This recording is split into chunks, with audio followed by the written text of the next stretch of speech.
Hey there, glad to have you back. We have already seen our first on-body routine with the waist hooping in an earlier video. In this section, we will begin to explore the many other forms of on-body hooping, starting with the neck spins. Neck hooping is an excellent trick that helps you do a lot of cool transitions. Let me show you some.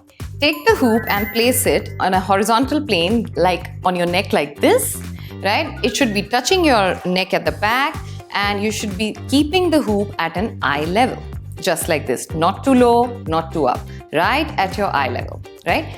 Now, once you've placed the hoop on the neck, I want you to count the number of spins you can take without adding any body movement. So you go to the side and see 1, 2, 3, 4. Wow! So it took 4 spins without even you doing anything, right? So that means you have that much time to move your neck and get the hoop moving into a neck spin.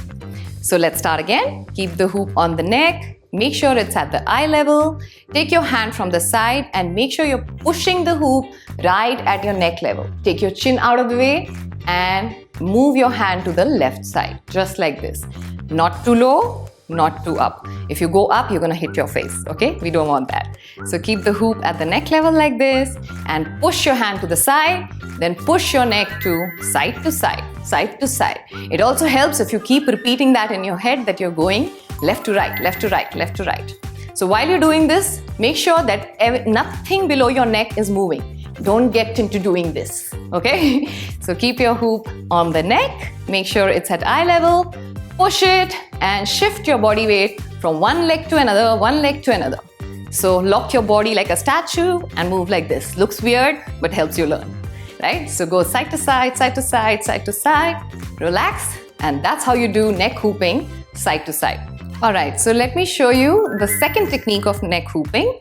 Let me show it to you from the side. So keep the hoop on the neck, place it at a horizontal plane. Make sure you're not leaning forward or backward. Straight body posture helps a lot. So keep the hoop at the neck plane, right here. Push the hoop, see the number of spins you can take. I got good 4 spins. So now I know I just need to add a body movement. Now what is the body movement? Body movement is where you're gonna move the neck in a duck style. So like how a duck moves, just like that. So you'll go front back, front back, front back, front back, right? So place the hoop again, push it, keep your chin out of the way, and go. Front back, front back, front back, front back. Don't do this, okay? That is a waste of energy. We don't need that. You only need to move your neck. So keep the hoop on the neck again. Make sure it's touching your neck at the back. And then you go to the side. Go front back, front back, front back, front back. Don't look down because then your whole body posture changes, okay? So look up, keep your chin out of the way, and keep going. Awesome. That was great, isn't it? While doing neck spins, make sure to watch out for your chin. We don't want any injuries, right? So make sure that you're keeping a straight body posture, not leaning too forward, not leaning too back or to the side when you're doing this, right? And avoid any other body movement. We are doing a neck spin, right? So the touch point is neck. Only that body part should be moving. Not your waist, not your arms. Nothing like that, all right? So how did that go? I had a blast. Remember, hooping needs practice and resilience, and I cannot stress this enough.